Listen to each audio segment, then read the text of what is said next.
Hi, my name is Jason Mahr, and I want to take just a few minutes to share with you why I do what I do. Like most people, I grew up in a family that wasn't perfect. If your family's perfect, mine wasn't. But I happened to grow up in an environment where from the outside looking in, we seemed like we were perfect, like we got along. But on the inside, it was really a controlling environment. I didn't have a relationship with my parents the way that I really wanted to have. Most of my relationship with my parents had to do with what I looked like, how I was acting, and really how I would show myself to the outside world.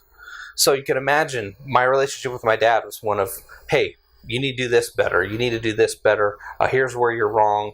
And it was really a whole lot of lectures and not a whole lot of love. My mom's relationship with me was similar to that. May have been a little bit more love, but was really focused on make sure you brush your teeth, make sure you wash your hands, make sure you don't sit on the couch before taking a shower, make sure you take your shoes off.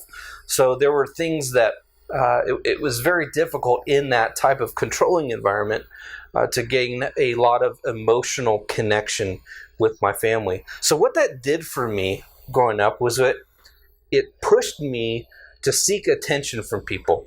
Since I wasn't getting the emotional attention in my home, I wanted to seek the attention from friends, from dating relationships, and from even outside relationships as well. So you can imagine, I was the loud guy, I was the funny guy, I was the one who was seeking all of the attention from the rest of the people.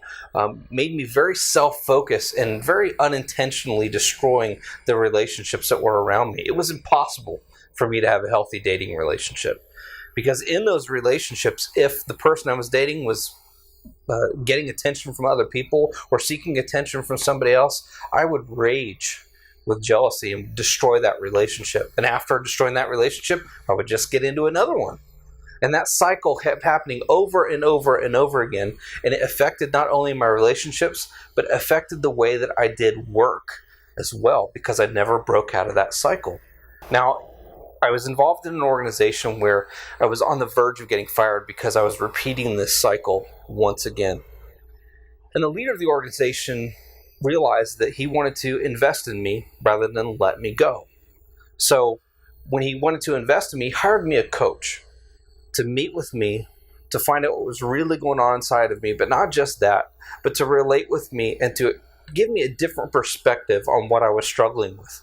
So in that relationship, I saw things in a completely different light, to the point where I was able to change the behaviors that were plaguing me for years and years and years, which changed me and changed the relationships that were around me and changed the way that I was able to work. And that is why I'm inspired to help people do exactly the same thing.